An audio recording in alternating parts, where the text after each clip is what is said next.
Hello, welcome to my channel. ഇന്നത്തെ വീഡിയോയിലേക്ക് എല്ലാവർക്കും സ്വാഗതം.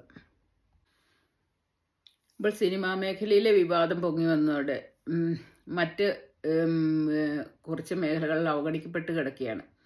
അതായത് ഇപ്പോൾ നമ്മുടെ വയനാട് ദുരന്തത്തിൽ പെട്ടുകെട്ട് കിടക്കുന്ന ആൾക്കാരുടെ ഒരു ഇപ്പോൾ പുറത്തോട്ട് വരുന്നില്ല.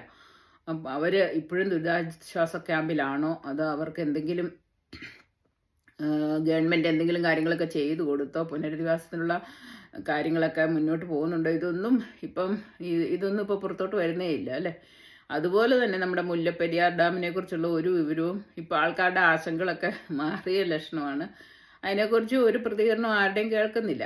അപ്പോൾ ഈ ഹേമ കമ്മിറ്റി റിപ്പോർട്ട് പുറത്തു വന്നതും അതുപോലെ സിനിമാ മേഖലയിലെ പലരുടെയും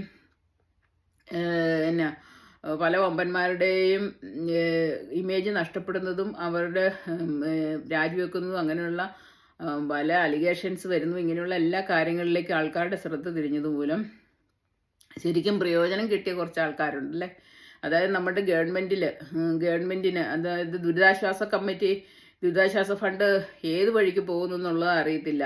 ഈ സമയത്ത് അവർ ഇതെല്ലാം വകമാറ്റി പല വഴിയിലേക്ക് ചിലവാക്കുകയും അവസാനം പാവങ്ങളായ വയനാട്ടിലെ ദുരിതബാധിതർക്ക് ഇതിൻ്റെ പ്രയോജനം കിട്ടാതെ വരികയും ചെയ്യുന്ന ഒരവസ്ഥയിലേക്ക് ഇത് വരുമെന്നുള്ളതാണ് തോന്നുന്നത്.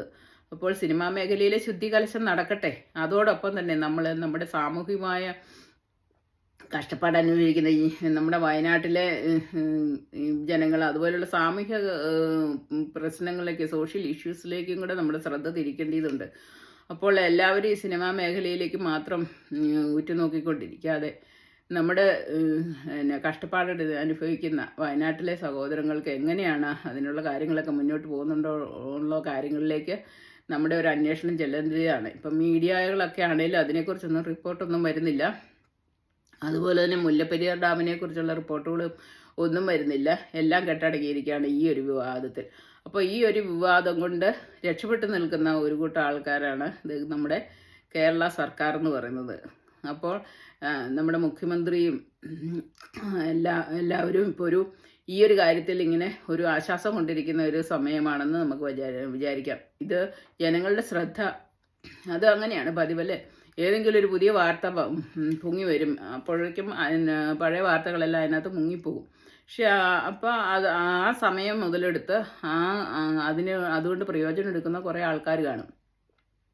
അപ്പോൾ അങ്ങനെ ഒരു അവസ്ഥ ഉണ്ടാകാതെ എല്ലാവരുടെയും ശ്രദ്ധ നമ്മുടെ കഷ്ടപ്പാട് അനുഭവിക്കുന്ന വയനാട്ടിലെ ജനങ്ങൾക്ക് വേണ്ടിയിട്ടും അതുപോലെ തന്നെ ഭീതിയുടെ നിഴലിൽ കഴിയുന്ന മുല്ലപ്പെരിയാർ ഡാമിൻ്റെ അപകടാവസ്ഥയെക്കുറിച്ച് ഓർത്ത് ഭീതിയിൽ കഴിയുന്ന ആൾക്കാർക്ക് വേണ്ടിയിട്ടും ജനങ്ങൾ ശബ്ദിക്കണം. അതായത് എല്ലാവരും ഇതിലേക്കും കൂടെ ഒരു ഫീൽഡിലേക്ക് മാത്രം ശ്രദ്ധ കൊണ്ടുപോകാതെ നമ്മുടെ എല്ലാ സാമൂഹിക പ്രശ്നങ്ങളിലേക്കും എല്ലാവരും ശ്രദ്ധ തിരിക്കുക. അതിനെക്കുറിച്ചുള്ള കാര്യങ്ങൾ നമ്മുടെ സോഷ്യൽ മീഡിയയിലാണെങ്കിലും ഉയർത്തിക്കൊണ്ടുവരികയും ചെയ്യണം. ഇല്ലെങ്കിൽ സിനിമാ മേഖലയിലെ കാര്യം ഇങ്ങനെയൊക്കെ അങ്ങ് പോകും. കുറച്ച് കഴിയുമ്പോൾ ചിലപ്പോൾ ഇവരൊക്കെ എത്ര വമ്പന്മാരും പിടിപാടുള്ളവരുമാണെന്ന് നമുക്കറിയാം.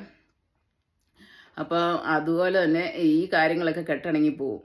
പാവം കഷ്ടപ്പാട് അനുഭവിക്കുന്ന ജനങ്ങൾ അവിടെ കഷ്ടപ്പെട്ട് വീണ്ടും കഷ്ടപ്പാടിൻ്റെ പാരമ്പര്യത്തിലേക്ക് കൂപ്പുകുത്തും.